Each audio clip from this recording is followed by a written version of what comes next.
terminer en fait sur un article assez important.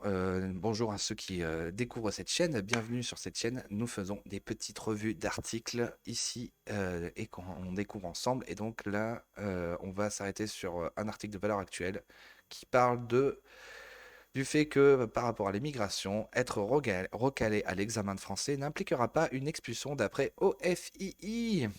Ah bah non, parce que si les gens ne savent pas parler français, hein.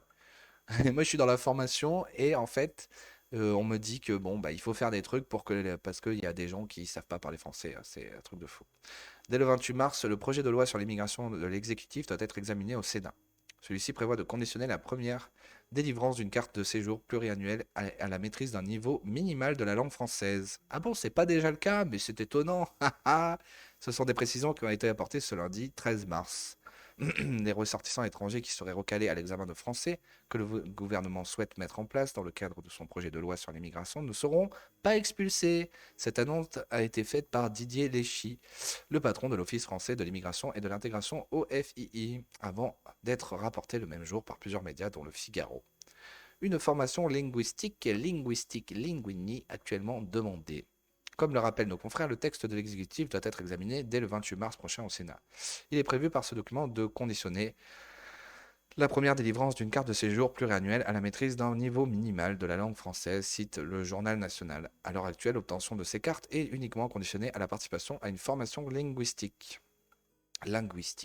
Auditionné au cours de la matinée de ce lundi par la Commission nationale consultative des droits de l'homme, Didier Léchy a expliqué que ce n'est pas parce qu'on n'avait pas de titre pluriannuel qu'on ne pouvait pas avoir de nouveaux titres annuels, cite le Figaro. Et le patron de l'OFII a d'ajouter ensuite que le but n'était pas d'exclure les personnes du droit au séjour à travers cet objectif de langue. Voilà, la France, comme toujours, le Danemark, c'est des gauchistes qui sont au pouvoir, ils font exactement le contraire, et nous, on fait ça. Voilà, c'est ça la France, messieurs, dames. C'est complètement dingue. C'est ça la France. On se couche tous les jours. Notre pays est envahi. Il y a plein d'endroits où c'est la catastrophe, mais on continue droit devant. Alors voilà. Et la revue de presse est terminée, donc je vous remercie d'avoir suivi. Je vous dis à demain. Merci beaucoup. En tout cas, n'hésitez pas à vous abonner, à aimer la page, à aimer la vidéo, à commenter pour faire monter et pour me soutenir et discuter de ce genre de sujet. Je vous souhaite une bonne journée. Pensez à vous communautariser dans les villages de France pour les protéger le temps que le pays s'effondre et que nous puissions faire face à la réalité catastrophique et que pour pouvoir remettre la France sur les rails et pour pouvoir mettre la France sur les rails, il faut qu'on se communautarise pour la préserver le temps que les villes s'effondrent.